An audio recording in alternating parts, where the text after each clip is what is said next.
नाही, उलट उद्धव ठाकरे यांच्यावर टीका केली की तुम्ही अरे मग अरे पैसे हे एकनाथ शिंदेनी दिले. लाज वाटली पाहिजे ह्या गोष्टीची. वस्तुस्थिती लोकांना माहित नाही का? 2019ला ज्यावेळेस उद्धवजी ठाकरे साहेब मुख्यमंत्री पदाच्या खुर्चीवर बसले, त्यावेळेस उद्धवजींनी त्या ठिकाणी शेतकऱ्यांना जी कर्जमाफी दिली ती एका अंगठ्यावर दिली. नुसता अंगठा लावायचा आणि शेतकऱ्याचं त्या ठिकाणी कर्ज माफ होत होतं. ह्यांच्यासारखे अटी निकष आणि अभ्यास करून नाही दिली. आणि दुसरी सगळ्यात महत्वाची गोष्ट, त्यावेळेस कुठलीही निवडणूक नसताना आपण शेतकऱ्याला जे वचन दिलं होतं ते पूर्ण करायचं काम उद्धवजींनी त्या ठिकाणी केलं. आणि आताच अंबादास दानवे साहेबांनी सांगितलं की 2020 पर्यंत या कर्जमाफीची सगळीच्या सगळी रक्कम शेतकऱ्याच्या खात्यावर त्या ठिकाणी जमा करायचं काम सुद्धा उद्धवजी ठाकरेंनी केलं होतं. आता मला सन्माननीय मुख्यमंत्री देवेंद्रजी फडणवीस साहेबाला एवढीच विनंती करायची आहे की आता उद्धवजींवर टीका करण्यापेक्षा आम्ही काय केलंय, तुम्ही काय केलंय हे बघण्यापेक्षा मराठवाड्यातला शेतकरी तुमच्याकडे अपेक्षेनं होता. तुम्ही जे वचन निवडणुकीच्या पूर्वी ह्या शेतकऱ्याला दिलं होतं की आम्ही तुमचा सातबारा कोरा करू, आणि त्याच्यानंतर तुमचं जे बहुमताचं सरकार त्या ठिकाणी बसलं, त्या सरकारला बसल्यानंतर तुम्ही सांगितलं होतं की योग्य वेळी आणि योग्य पद्धतीने आम्ही ही कर्जमाफी करू. तर मुख्यमंत्री महोदयांना माझं इतकंच कळकळीचं आव्हान होतं की आज त्या कर्जमुक्तीची कर्जमाफीची गरज या पूरग्रस्त भागातल्या शेतकऱ्यांना आहे.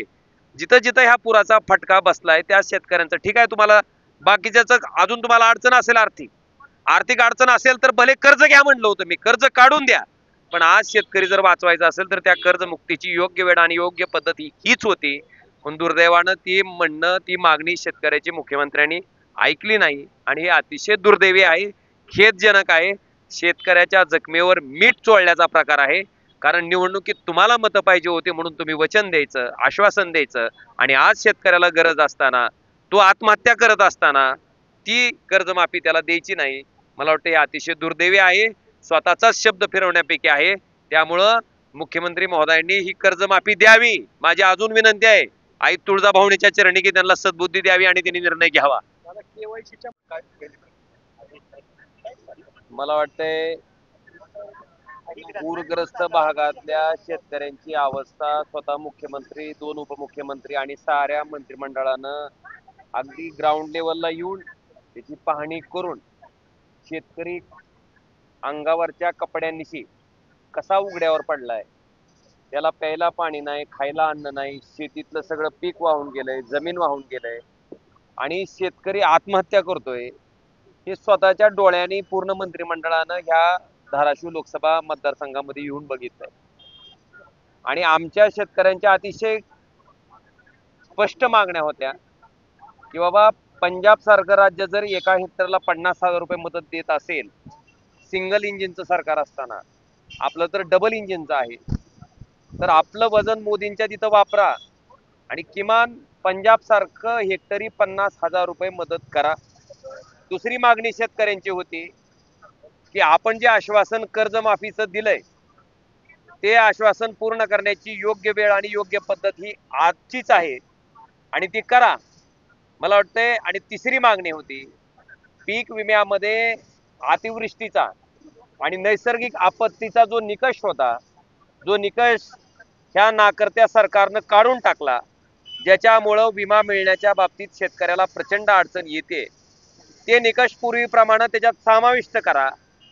त्याचबरोबर शेतकऱ्याची जनावरं जी वाहून गेलेत, शेतकऱ्याचं घर जे नुकसान झालंय, वाहून गेलंय, संसार उपयोगी सामानाचा जो चिखल झालाय, त्याच्यासाठी त्याला आवश्यक असणाऱ्या मदतीच्या अनुरूप तुम्ही आर्थिक मदत करा. ह्या ज्या मागण्या होत्या त्या मागण्या पूर्ण करायच्या सोडून आम्ही एवढ्या 1000 कोटीचं पॅकेज केलं, तेवढ्या 1000 कोटीचं पॅकेज केलं. मला वाटतं हे अतिशय दुर्दैवी आहे, खेदजनक आहे.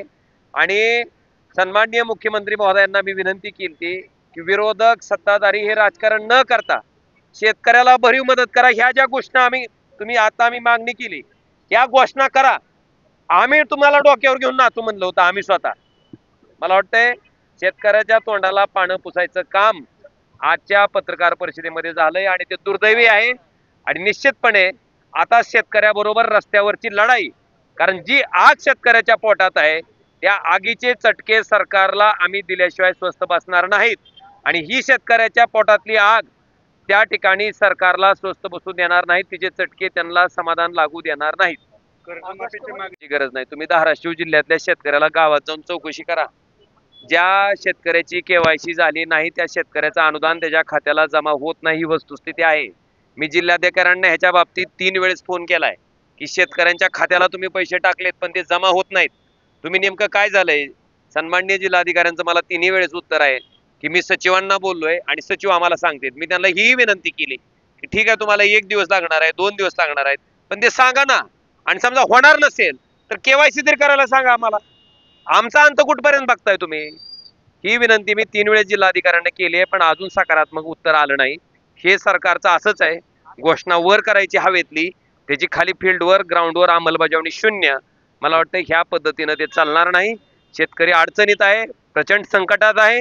मदत करायचं सोडून ह्यांनी काय केलं, त्यांनी काय केलं, तुम्ही किती दिलं, आम्ही किती दिलं, विरोधी पक्षाचं राजकारण आणि सत्ताधारी पक्षाचं राजकारण ह्याच्यात त्यांनी अडकू नये.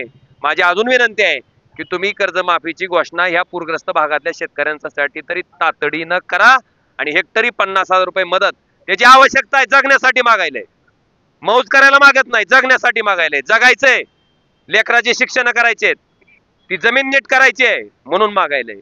त्याच्याकडे बघा, त्याचं दुःख ओळखा आणि मदत करा.